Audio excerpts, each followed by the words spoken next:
Good evening everyone. कैसे हैं आप सभी? I hope all are very good. तो इस वीडियो में हम बात करेंगे काउंसिल ऑफ मिनिस्टर्स की एंड प्राइम मिनिस्टर की बात करेंगे, मंत्रिपरिषद की बात करेंगे तथा प्रधानमंत्री की बात करेंगे। तो देखेंगे कि प्रधानमंत्री के पास जो कौन कौन सी शक्ति है, प्रधानमंत्री जो मंत्रिपरिषद है उसका जो वो संगठन या उसकी रचना के बारे में डिस्कस करेंगे, और जो वो मंत्रिपरिषद का निर्माण कैसे होता है, प्रधानमंत्री की नियुक्ति कैसे होती है उसके बारे में भी डिस्कस करेंगे। देखेंगे कि प्रधानमंत्री की नियुक्ति के संबंध में जो वो राष्ट्रपति की जो शक्तियाँ होती है वो जो वो क्या रहती है, या राष्ट्रपति का जो वो शक्तियाँ, मतलब राष्ट्रपति के बारे में डिस्कस करेंगे कि प्रधानमंत्री क्या राष्ट्रपति जो वो के पास शक्तियाँ हैं, अगर शक्तियाँ हैं तो वो जो वो क्यों जो वो उनका जो वो उपयोग नहीं कर सकता। ठीक है, वो एक नाम मात्र ही क्यों है, इसके बारे में भी डिस्कस करेंगे। तो चलिए स्टार्ट करते हैं, बहुत ही इंटरेस्टिंग वीडियो होने वाला है। सबसे पहले आपको बताया कि संसदीय शासन प्रणाली में मंत्रिपरिषद का विशेष महत्व होता है। मैरियट ने भी अपने शब्दों में कहा है कि मंत्रिमंडल जो हो वह धुरी है जिसके चारों ओर समस्त राजनीतिक तंत्र घूमता है। आपको बताया कि राष्ट्रपति जो वो हमारे देश का जो राष्ट्रपति है होता है वो जो वो इंग्लैंड की रानी जो होती है उसकी भांति जो वो शक्ति का प्रयोग नहीं कर सकता। उसको अगर कोई भी जो वो करना होता है, कुछ भी करना होता है, तो उसको जो सबसे पहले किसकी सलाह लेनी पड़ती है, मंत्रिमंडल की जो वो सलाह लेनी पड़ती है, उसको मंत्रिपरिषद की सलाह जो वो लेनी पड़ती है। और मंत्रिपरिषद का जो मुखिया होगा वो जो वो कौन होगा, प्रधानमंत्री होगा। ठीक है, और मौलिक धारा 74 में भी लिखा गया है कि राष्ट्रपति को परामर्श तथा सहायता देने के लिए एक मंत्रिपरिषद होगी जिसका अध्यक्ष वो प्रधानमंत्री होगा। तो यहाँ पर लिखा है राष्ट्रपति स्वयं जो कोई भी कार्य नहीं कर सकता, वो देश का नाम मात्र मुख्य कार्यपालक होता है। तो मंत्रिपरिषद ही देश के प्रशासन का जो वो उत्तरदायित्व होता है। तो यहाँ पे जो वो लिखा है कि भारत का राष्ट्रपति नाम मात्र है, वो अपने मंत्रियों के परामर्श के बिना जो वो कोई भी कार्य नहीं कर सकता और नहीं कर सकेगा। इस विचार की पुष्टि जो वो 42 जो अमेंडमेंट होता है, जिसे मिनी कॉन्स्टिट्यूशन, छोटा संविधान भी बोला जाता है, तो धारा 13 में की गई है इसके बारे में बात। तो इस धारा के अंतर्गत जो वो संविधान के अनुच्छेद 74 में संशोधन करके यह व्यवस्था की गई है कि एक मंत्रिपरिषद होगी। याद रखिए 74th 1 में संशोधन करके व्यवस्था की गई है कि एक मंत्रिपरिषद होगी जिसका मुखिया प्रधानमंत्री होगा और राष्ट्रपति को अपने कार्य करने के लिए जो वो सहायता देगी, मतलब कि परामर्श और सहायता देगा वो, और राष्ट्रपति उस परामर्श के अनुसार ही अपने कार्य को पूरा करेगा। अतः जो वो राष्ट्रपति संवैधानिक कार्यपालिक है और मंत्रिपरिषद वास्तविक जो वो कार्यपालिका है। नेक्स्ट बात करते हैं मंत्रिमंडल का संगठन, organization of composition of council of minister.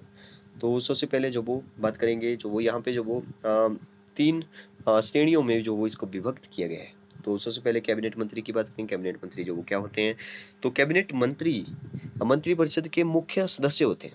इनके सामूहिक रूप से मंत्रिमंडल और कैबिनेट कहा जाता है। ठीक है, सामूहिक रूप में जो वो मंत्रिमंडल या कैबिनेट जो वो कहा जाता है। इस प्रकार मंत्रिपरिषद तथा मंत्रिमंडल में विशेष मंत्रिमंडल मंत्रिपरिषद रूपी पहिए के भीतर एक छोटा सा पहिया है।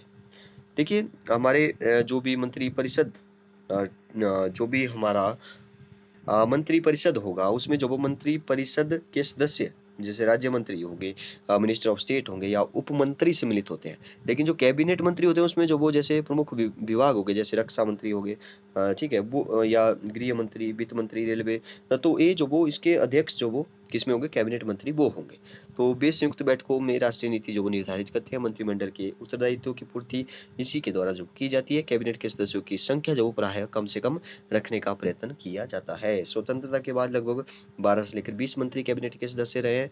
यह प्रधानमंत्री की इच्छा पर जो वो डिपेंड करता है। तो ये जो वो प्रधानमंत्री ही तय करता है कि कैबिनेट में जो वो कितने मंत्री लेने हैं। ठीक है, आगे लिखा है 19 मार्च 1998 को जो वो श्री अटल बिहारी वाजपेयी मंत्रिपरिषद में जो वो 29 कैबिनेट तथा 45 जो वो राज्य मंत्री थे। तो 22 मई 2004 को जो वो संगठित में मंत्रिपरिषद में प्रधानमंत्री डॉक्टर मनमोहन सिंह के अतिरिक्त 29 कैबिनेट मंत्री और 39 राज्य मंत्री हैं थे। इनमें से जो वो 7 स्वतंत्र प्रभार से राज्य मंत्री है। मंत्रिमंडल में कई ऐसे मंत्री भी सम्मिलित किए जाते हैं जिनके अधीन कोई विभाग ही नहीं होता। इन बिना विभाग के मंत्रियों को इसलिए लिया जाता है क्योंकि वे बड़े योग्य और अनुभवी होते हैं। कभी कभी प्रधानमंत्री विभिन्न विभागों में समन्वय करने के लिए अपनी अथवा किसी और मंत्री की सहायता के लिए जो वो इसको नियुक्त कर लेता है। जिस तरह पंडित जवाहरलाल नेहरू ने श्री लाल बहादुर शास्त्री को अपने सहायता के लिए जो बिना विभाग का मंत्री नियुक्त किया था, और प्रधानमंत्री इंदिरा गांधी ने उमाचंद दीक्षित को जो नियुक्त किया था। अब बात करते हैं राज्य मंत्री क्या होते हैं, मिनिस्टर ऑफ स्टेट जो वो क्या होते हैं। दूसरी प्रकार मंत्री परिषद के सदस्य जो वो राज्य मंत्री होते हैं। वे कैबिनेट के सदस्य नहीं होते, न ही इनकी बैठकों में भाग लेते हैं, परंतु किसी भी राज्य मंत्री को उनके विभाग से संबंधित विषय पर विचार करने के लिए मंत्रिमंडल की बैठक में विशेष निमंत्रण द्वारा बुलाया जा सकता है। कई बार जो वो राज्य मंत्री किसी विभाग का मुख्य एवं मंत्रालय का मुखिया बना दिया जाता है। भारत में जो राज्य मंत्री को एक विभाग मिनिस्ट्री का स्वतंत्र अध्यक्ष बनाना संसदीय प्रणाली की को जो वो एक नई देन है। इस समय जो वो 6 राज्य मंत्री मंत्रालयों एवं विभागों में स्वतंत्र अध्यक्ष है। इंग्लैंड में जो वो राज्य मंत्री को जो वो दूसरे दर्जे का मंत्री समझा जाता है, जो केवल कैबिनेट मंत्री के सहायक के रूप में काम करता है। तो इंग्लैंड में ऐसा है, लेकिन हमारे यहाँ पर जो वो ऐसा नहीं है। अब बात करते हैं उप मंत्रियों की, डिप्टी मिनिस्टर की बात करते हैं। उप मंत्री सबसे छोटे दर्जे के मंत्री होते हैं। इनके अंतर्गत स्वतंत्र विभाग कोई नहीं रखा जाता है। वे कैबिनेट अथवा राज्य मंत्रियों के सहायक रूप में कार्य करते हैं। तो उप मंत्री जो वो ऐसे सहायक रूप में काम करते हैं। कैबिनेट तथा राज्य मंत्री जो होते हैं, जो भी मिनिस्ट्री ऑफ स्टेट होते हैं या कैबिनेट मिनिस्टर होते हैं, उनके अंडर जो वो काम करते हैं, उनकी सहायता करते हैं। वे कैबिनेटों की बैठक में भाग नहीं लेंगे।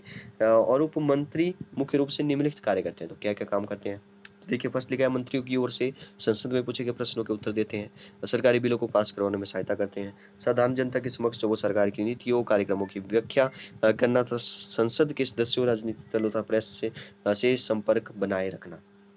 थर्ड है, मंत्री द्वारा सौंपी गई विशेष समस्याओं की जांच तथा अध्ययन करना। अब बात करते हैं लास्ट में संसदीय सचिव की, पार्लियामेंट्री सेक्रेटरीज की। इन तीन श्रेणियों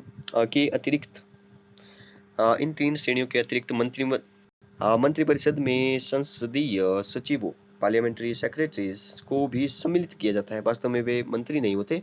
संवैधानिक तौर पर जो उन्हें कोई शक्ति नहीं दी जाती, न ही प्रशासकीय उत्तरदायित्व सौंपा जाता है। उन्हें प्रधानमंत्री जो वो नियुक्त किए जाते हैं, और वह ही उन्हें जो वो शपथ दिलाते हैं। उनका मुख्य कार्य जो मंत्रियों को संसदीय कार्यों में सहायता करना है। नेक्स्ट वीडियो में हम बात करेंगे मंत्रिपरिषद का जो वो निर्माण कैसे होता है, काउंसिल ऑफ मिनिस्टर की फॉर्मेशन। Okay, thank you.